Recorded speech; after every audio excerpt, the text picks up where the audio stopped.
শিশুদের যে নিজস্ব যে মানসিকতা, শিশুদের যে খেলার ছলে যে তাদের পড়বার ইচ্ছে, সেই ইচ্ছেটা এখানটাতে ডানা মেলুক, আমরা এটাই চেয়েছিলাম।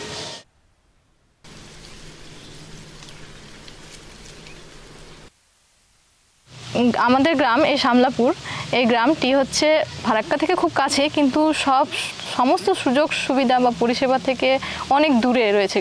না আছে কোনো ভালো হসপিটাল, না আছে ভালো কোনো স্কুল। তারপর আমি স্যারকে পুরো ব্যাপারটা আমি বলি, যে স্যারের খুব মানে মনে হয় যে হ্যাঁ এখানে একটা স্কুলের খুব প্রয়োজন। এখন 500 টান।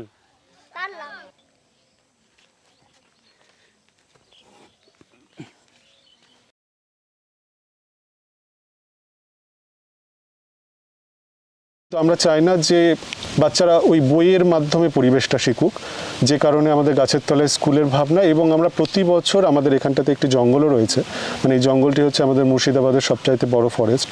তো সেখানটাতে গিয়ে আমরা নেচার স্টাডি করি এবং গাছ চেনানো, জীবজন্তু চেনানো, ফুল পাখি ইত্যাদি সমস্ত কিছু, কী ধরনের এখানটাতে জীবজন্তুরা রয়েছে, বাচ্চারা তাদের একটা ডকুমেন্টেশন তৈরি করে। নজ মানে নাক, ইয়ার মানে কান, ঝড়ের দিনে এবং স্কুলের পোশাকের সময় আমরা ভেবেছিলাম যে এমন কোনো পোশাক না হোক যে যাতে এটাকে খুব স্কুল মনে হয়। তো সেই জন্য আমরা তখন গাছের সঙ্গে সম্পর্কযুক্ত, মানে গাছের কালার, সবুজ কালার, সেই জায়গা থেকে সবুজ রঙের পোশাকটা করা হয়েছে। আমার এই ছবি আঁকতে ভালো লাগে। পরিবেশ মানে এগুলোতে সব দেখা যায়, মানে সেগুলোই পরিবেশ। এখানে মানে ছোট মেয়েদের জন্য মানে 5 বছর থেকে যদি বয়স বেড়ে যায় তো প্রাইমারি স্কুলে যায়। তো এখন মানে ছোট আছে 3 বছর থেকে কয়েকজন মানে কথা, খেলাধুলা, পড়াশোনা। তো এখানে গাছের স্কুল খুলেছে, তো ওখানে আমরা পাঠিয়ে দিই।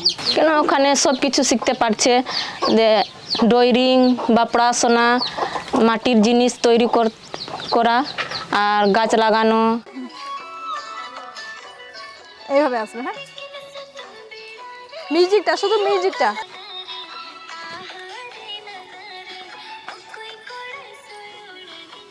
আকাশ যদি রোদ না থাকে, আমি যখনই কোনোভাবে দিকভ্রষ্ট হই তখনই আমার রবীন্দ্রনাথের কথা এবং শান্তিনিকেতনে আমার পড়াশোনা। বিশেষত একটা ঘরের মধ্যে ঢুকে গেলাম মানে সেখানকার আরাম, সেখানকার পরিবেশ আমাদেরকে সীমাবদ্ধ করে রাখবে, কিন্তু আমি যখনই পরিবেশের মধ্যে থাকবো তার মধ্যে নানান রকম অসুবিধা আছে। এটাই আমাদের এখন মানে শক্তি, যে আমরা পরিবেশের মধ্যে কাজ করি। মানে আমরা খুব বেসিক জায়গা থেকে জিনিসটাকে ধরবার চেষ্টা করি। মানে খুব বেশি পড়িয়ে খুব ভালো মানুষ হয় বলে আমার ধারণা নেই, বরং যেটুকুটা জানার প্রয়োজন সেইটুকুটাই দেওয়া হয়। আর সেইভাবেই তো তারা দেখছি মাধ্যমিকও পাশ করছে, বা যতটুকু জার্নি গেলে পরে নিজেদের ভালো মন্দ বুঝতে পারে, সেই জার্নিটা তারা যেতে পারছে। তো এটাই।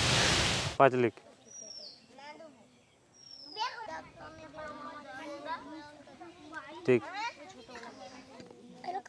কোটা যেখানে